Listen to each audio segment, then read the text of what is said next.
내년도 우리 도의 예산안은 전년 대비 70억 원이 증가한 5조 8,299억 원입니다. 또 기금 운용 계획안은 6,693억 원을 편성해서 오늘 제주도 의회에 제출을 했습니다. 우리 도는 내년도 예산의 기본 방향은 코로나19 대응, 선택과 집중을 통한 혁신성장 동력 육성, 일자리 창출, 사회안전망, 뉴딜 등 정부 정책 사업과 연계한 재정 투자, 세입 재원을 최대한 활용한 적극 재정 및 지출 구조 조정 등을 통한 전략적 재원 배분으로 정하고 안전, 청정, 복지, 민생, 미래 제주에 중점을 두고 지역 내의 총생산을 확장 견인하기 위하여 재정 투자를 확대하는 기조 아래 가용재원을 최대한 활용해서 예산을 편성을 했습니다. 먼저 일반회계 세입 예산은 지방세와 지방교부세 감소에도 불구하고 지난 9월에 도의회의 상설정책협의회 공동 합의문을 존중을 해서 지방세 1조 5,224억, 세외 수입 1,570억, 지방교부세 1조 4,291억 원, 국고보조금 1조 1,708억 원, 지방채 3,225억 원, 보전수입 3,028억 원 등으로 구성을 했습니다. 지방세는 전년 대비 387억 감소한 1조 감소하였고, 세외 수입은 코로나19에 따른 공유산 사용료 감면 등에 따라서 전년 대비 6억 원 정도 증가를 하였습니다. 의존재원 중 지방교부세는 내년도 정부 예산안 내국세 감소에 따라서 전년 대비 한 212억 감소한 1조 4,291억 원입니다. 국고보조금은 전기차 민간보급 축소 영향으로 전년 대비 192억 원 감소한 1조 1,708억 원입니다. 지방채는 2025년까지 일반 채무 비율 18% 이내로 억제한다는 관리 목표를 정해서 침체된 지역경제 부양을 위해서 내년도에 장기 미집행 도시계획 시설 토지보상 1,700억, 중장기 재정투자 사업 및 재해 예방 복구 사업에 1,525억 원 등 총 3,225억 원을 발행할 계획입니다. 세출 부분은 어려운 재정 여건 속에서도 우리 지역 경제의 어려움을 해소할 수 있도록 전년 대비 일반 회계는 1.42% 감소한 4조 9,047억 원, 총계적으로는 70억 원이 증가했습니다만 일반 회계는 전년 대비 706억 원이 감소됐지만 특별 회계가 늘어나면서 총계는 70억 원이 증가하였습니다. 또 일반회계 세출 부분에서 우리 공직자 연가보상비라든지 행정내부 경비 등은 강도 높게 지출 구조를 통해서 감축 편성을 했고, 경상경비와 지방보조금 또 공기관 등에 대한 위탁사업비 등도 절감 편성을 했습니다. 그렇지만 인건비라든지 차입금 원리금 상환, 기금 및 특계 전출금, 운수업체 보조금 등 법정 필수 경비는 전액 반영해서 매년 본 예산의 편성안에서 그 부분을 추경시에 편성하던 관행을 개선을 했습니다. 특별회계 규모는 총 9,252억 원입니다. 전년 대비 776원이 증가한 규모입니다. 분야별 중점 투자 상황을 말씀드리겠습니다. 안전제조 분야는 감염병 대응 및 생활 속 안전 위해 요인 해소를 위해서 보건소 약품비 및 의료기관 접종비, 의료안전망 구축 사업, 제주어른 운영비 등 편성을 했고, 재해 예방 및 재난정책의 구축으로 안전도시 입지 강화를 위해서는 재해 위험 개선지구 정비 사업, 하천 정비 사업 등을 편성을 하였습니다. 청정제주 분야는 지속가능한 청정 환경 제주 실현을 위해 음식물류 폐기물 바이오가스화 시설 조성 사업, 광역 생활 자원회수센터 조성 사업 등을 편성을 했고, 복지 제주 분야는 사회적 취약계층 보호 및 고용 안정 강화를 위해서 공익형 사회서비스형 노인 일자리 및 사회활동 지원 사업, 지역사회 서비스 투자 사업, 국민취업제도 지원제도 운영 등에 편성을 했습니다.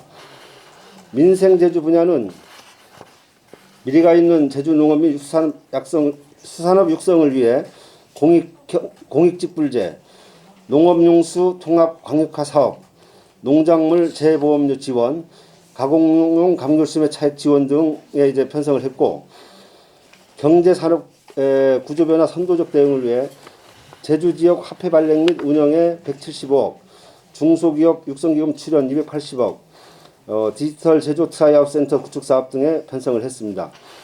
편리하고 균형 있는 도시 기반 구축을 위해서는 제주 혁신도시 복합식센터 건립 사업에 100억 원, 제2도시 우회도로 개설 사업, 도시 바람길 숲 조성 사업 등에 편성을 했습니다. 미래제주 분야는 미래성장 기반 강화를 위해서 전기차 구입 보조금 509억, 제주 지역의 주력산업 육성 사업에 57억, 제주 신재생 에너지 융복합 EV 충전 스테이션 구축에 20억 원 등을 편성을 했습니다. 문화관광 구현을 위해서는 제주 마이스 다목적 복합시설 확충 사업에 108억, 서부지구 생활 밀착형 국민체육센터 건립 사업에 91억 원 등을 편성을 했습니다. 대중교통 이용 환경 조성 및 도로 환경 구축을 위해서는 버스 중공영제 재정 지원 981억, 공영버스 지원 170억, 제주시 구국도 대체 우회도로 건설 공사에 95억 등을 편성을 했습니다. 아울러 제주형 뉴딜 사업을 발굴해서 내년부터 본격적인 추진 동력도 마련할 계획입니다. 이를 위해서 제주공항 연결 그린웨이 조성 사업 타당성 조사 및 기본 설계비에 1억 원, 스마트 모빌리티 리빙랩 구축 사업에 45억, 빅데이터 분석 모델 구축에 3억 5천, 드론 특별자유구역 조성 사업 10억 원 등 편성을 했습니다. 나머지 부침 그 세입 예산안, 분야별 지원 대금표, 주요 반영 사업 등은 자료를 참고하시면 고맙겠습니다.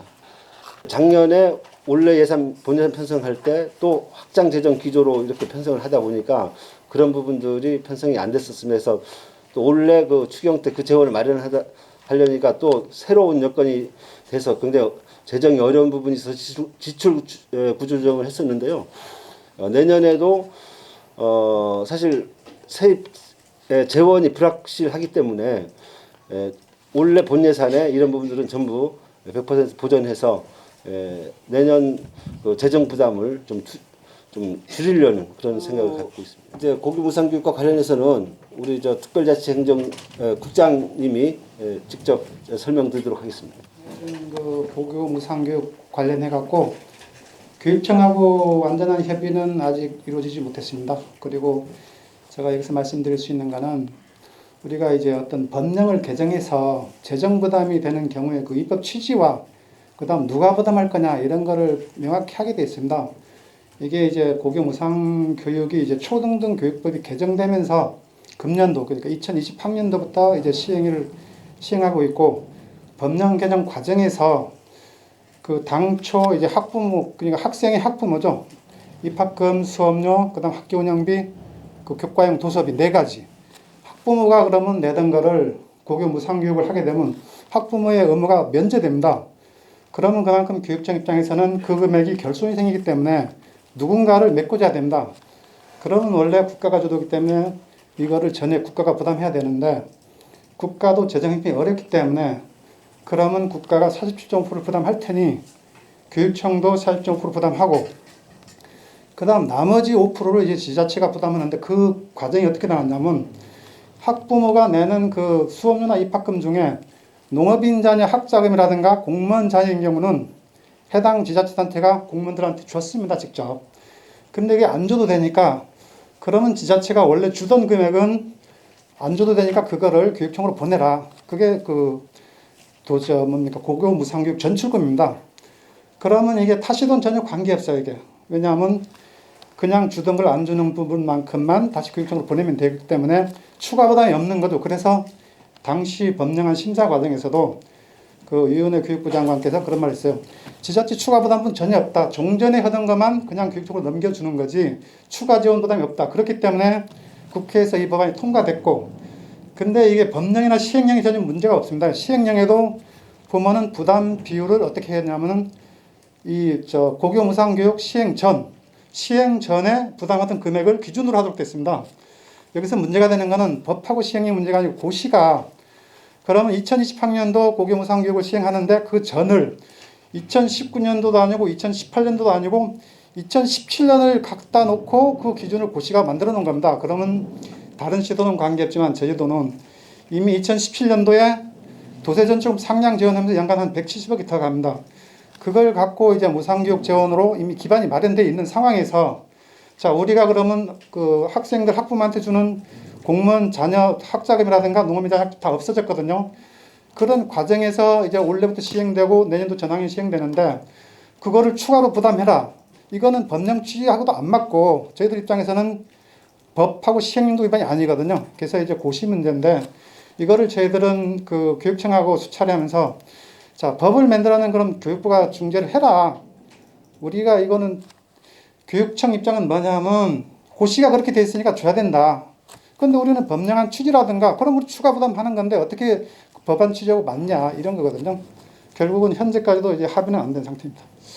지방채는 저희들이 2019년도에 이제 1,500억을 발행했고요. 올해 2,620억 원을 발행했습니다. 지금 발행했고 내년도에 이제 3,525억 원을 발행. 이번에 추가로 발행하는 600억에 돼 가지고는 200억은 이제 재구호기금 넣어가지고 여러 가지 재난 상황이라든가 재해 상황에 대비하여 재구호에 200억을 넣고 나머지 400억 원은 재해 및 복구 사업.